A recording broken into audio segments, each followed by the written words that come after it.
स्वागत है मेरे प्यारे बच्चों आपके अभिषेक सर के चैनल में। तो यहाँ पे आज मैं सामाजिक विज्ञान के चैप्टर 1 10th क्लास के सारे प्रश्नों के उत्तर बताने वाला हूँ।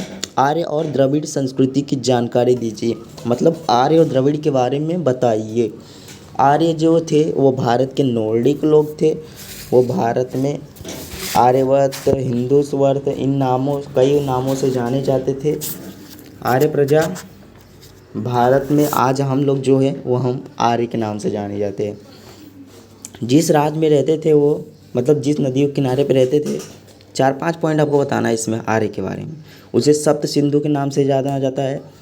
और धीरे धीरे आर्य और द्रविड़ में मेल मेल हुई और उनका शादी विवाह हुआ और वैसे उनकी संस्कृति हम अपनाने लग गए, वो हमारी संस्कृति ऐसे वैसे होने लग गया। और धार्मिक विधियों को यज्ञ को बहुत सारे चीज़ों को अपना लिया और मानने लग गए और पूजा पाठ करने लग गए, बस ख़त्म। और द्रविड़ जो थी, द्रविड़ प्रजा, उन्हें मोहनजोदड़ो और सिंधु संस्कृति की सर्जक और पाषाण युग के निर्माता माने जाते। मतलब इन्होंने इन सब का निर्माण किया था, ये लोग ने बनाया था। जैसे हम लोग कोई चीज़ बनाते हैं वैसा इन्होंने माता स्वरूप में पार्वती और पिता स्वरूप में भगवान शिव को माना था, बस ख़त्म।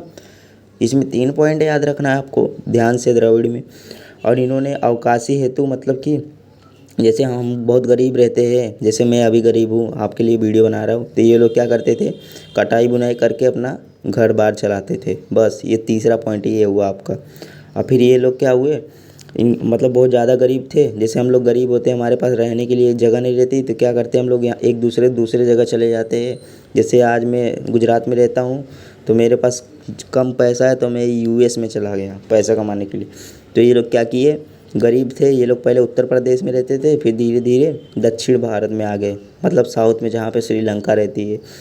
मतलब भारत के मैप के नीचे नहीं, मतलब हमारे मम्मी जो हमारा मैप है वो हम भारत माता बोलते हैं, तो हमारे भारत माता के पैरों के नीचे आ गए ये लोग। और वहाँ पर ये लोग बस बढ़िया अपना खाना पीना, बस ख़त्म कहानी। ऐसे तीसरा पॉइंट ये आप चौथा पॉइंट था, ये संस्कृति के बारे में लिखना है। जीवन जीने के तरीका, मतलब जो हमें हमारे पूर्वजों से प्राप्त हुआ है वो संस्कृति, और जो कब से चला आ रहा है उसे संस्कृति कहते हैं। और समय समय के अनुसार तो बदलते हेर फेर में उसे संस्कृति कहते हैं। मतलब कि धीरे धीरे जो हम कुछ अपना रहे हैं उसे संस्कृति कहते हैं। हमारा रहन सहन, खान पान, वेशभूषा, ये वो आन बान सब कुछ लिख देना है आपको। ये 8 क्या आ गया, इसको हटा देता हूँ। चलो 8 नहीं लिखना था आपको, तो ये टॉपिक ऐसा हो गया। इसमें 2 टॉपिक लिखना है संस्कृति वाले में। तो बस टॉपिक में बता रहा हूँ आपको, ये सब ये ऐसा गजड़ मचड़ भूसा की तरह कुछ याद नहीं करना है आपको, डायरेक्ट टॉपिक याद करो। हाँ इसमें ये 3 टॉपिक थे, इसमें 2 टॉपिक है, ऐसे बनाकर फटाफट से आप लिख लो। भाई पर्यावरण, विरासत, प्रकृति, अरे वही यार, नदी, झील, पहाड़, ये वो लिख देना है आपको। पर्यावरण तो आपको आता ही है। पर्यावरण मतलब क्या, हमारे चारों आजू बाजू जो कुछ है उसे पर्यावरण कहते हैं सर जी, मेरे प्यारे बच्चों। और जो बच्चे नए हैं वो फटाफट से सब्सक्राइब कर ले। पानी, वायु, ये हुआ, नदियाँ वदियाँ, पौधे वृक्ष, ये सब हमारा पर्यावरण है। और ये मानव संस्कृति, जो हम लोग ने हमारे दादा वादा जो थे किला उला बनवा के चले गए, मर गए, हमारे लिए छोड़ गए, वो सब मानव, ये सब हो गया मानव संस्कृति हो गया। मानव अपने बुद्धि कौशल के द्वारा जो कुछ बनाता है उसे मानव संस्कृति कहते हैं। गुजरात की संस्कृति, इसमें देखो भैया कुछ जगहों के नाम आएंगे तो उसको आपको याद रखना है। जगहों का नाम याद रखना है, मतलब एक टॉपिक गुजरात की। वड़नगर, कीर्ति, जामा मस्जिद, सीदी सैयद, मैं बिना देखे आपको बता रहा हूँ भाई, मोहब्बत खा का मकबरा, ये वो, हटेली सी का दहरा, ये सब। इसमें कम से कम आपको 10 जगहों के नाम याद रखने। दूसरा टॉपिक ये हो गया। पहला टॉपिक जगहों के नाम याद रखने, और दूसरा टॉपिक कि इसमें 10 जगहों का नाम याद आपको एकदम परफेक्टली आना चाहिए। अंबाजी, बहुसरा, महाकाली माता जी, ये सब गुजरात के सांस्कृतिक विरासत के स्थल वाले नाम है। और जो बच्चे नए हैं प्लीज़ सब्सक्राइब कर लो, मैं आपको इतने अच्छे से बता रहा हूँ। आप क्वेश्चन का आंसर भी लिखो और समझ भी लो कैसे है कैसे नहीं।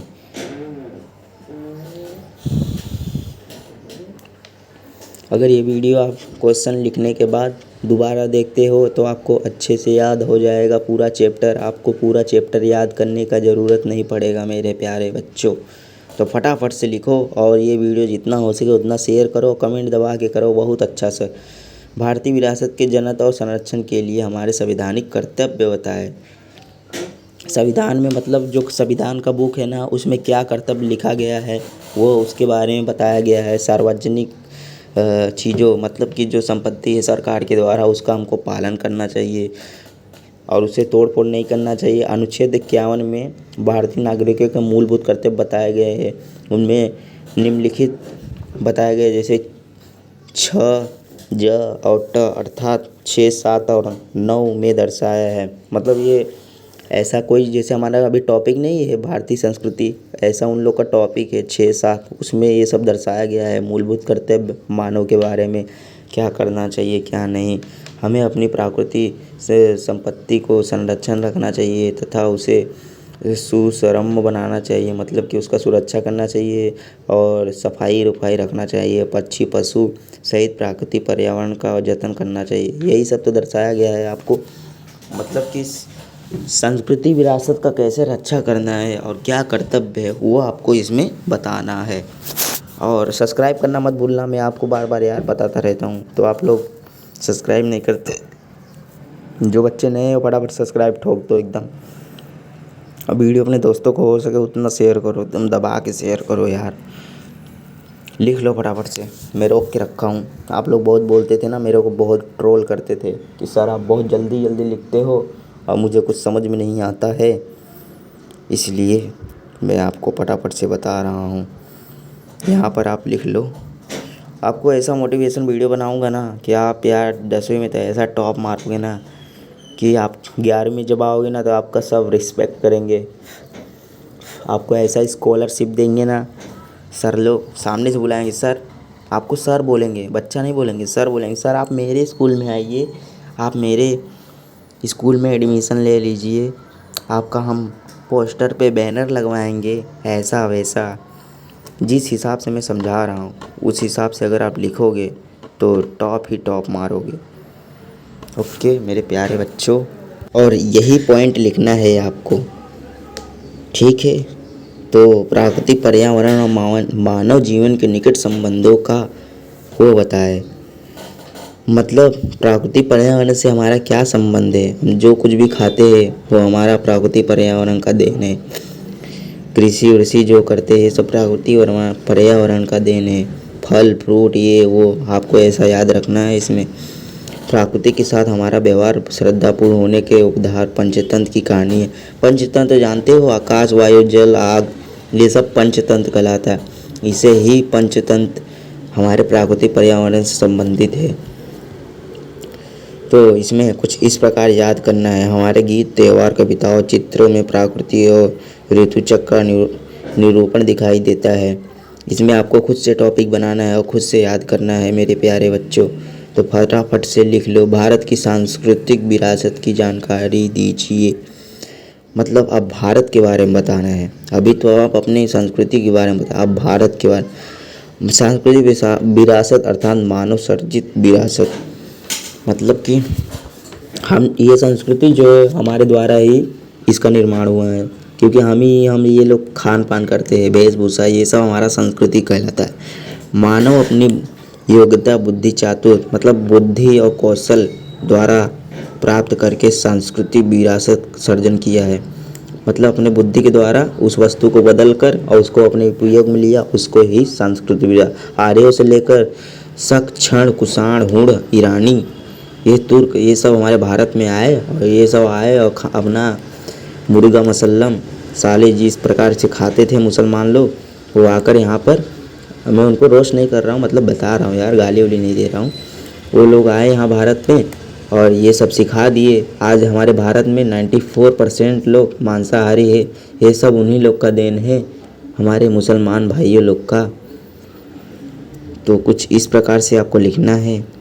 स्तूप, बिहारों, चैत्य, मकबरा, मस्जिद, किलों, गुंबज, राजमहलों, दरवाज़ों, इमारतों। इसमें देखो, इसमें भारत की पूरा संस्कृति विरासत के बारे में समावेश किया गया है। मतलब भारत में जो कांड हुए थे प्राचीन काल में, वो सब इसमें समावेश किया गया है। अगर आप आगे का चैप्टर पढ़ोगे तब आपको ये सब क्वेश्चन लिखने में बहुत मज़ा आएगा। राज्य शास्त्र, प्राणी शास्त्र, वंश वास्तुशास्त्र, न्यायतंत्र, विविधान, गणतंत्र आदि विषयों की विरासती देन हमें संस्कृति ने दी है। ये सब आपको याद रखना है। इसमें 3-4 टॉपिक लिख लेगा आपको, बस टॉपिक बाय टॉपिक करोगे तो आपको एक भी इधर उधर होने वाला नहीं है। और जो बच्चे नए हैं वो सब्सक्राइब कर लो यार, मैं आपको बहुत विनती करता हूँ, तो फटाफट से सब्सक्राइब कर लो मेरे प्यारे बच्चों। आर्य प्रजा अन्य किन नामों से पहचानी जाती है? नॉर्डिक नाम से पहचानी जाती है। इनकी संख्या क्षेत्र में को आर्यवर्त और सप्त सिंधु से पहचाना जाता है। ये क्वेश्चन बहुत मेन इंपॉर्टेंट है। ये वाला 100% आता है, MCQ में आएगा या तो विकल्प में आएगा या 1 मार्क्स वाले में आएगा, लेकिन आएगा। नेग्रिटो हब्सी प्रजा भारत में सबसे प्राचीन निवासी है। मतलब सबसे पहले यही लोग कदम रख दिए थे भारत में। बाहर की प्रजा मतलब यूएस से, जो यूएस नहीं मतलब बाहर से, अन्य राज्य से, अन्य कंट्री से, राज्य से नहीं आए थे, वही हब्सी प्रजा थे। भारतीय राष्ट्र, तो ये आपको तो आता ही होगा यार, सारनाथ से लिया गया है। अशोक स्तंभ, जिसके ऊपरी भाग से एक दूसरे के पीठ किए हुए 4 शेर नहीं है जो हमारे सिक्के के हेड में आता है, वही यहाँ पे दर्शाया गया है। तो ये रहा हमारा विकल्प, और फटाफट से लिख लो आप लोग जल्दी से मेरे प्यारे बच्चों, और सब्सक्राइब करना मत भूलना। तो यहाँ से ख़त्म होता है। Thank you for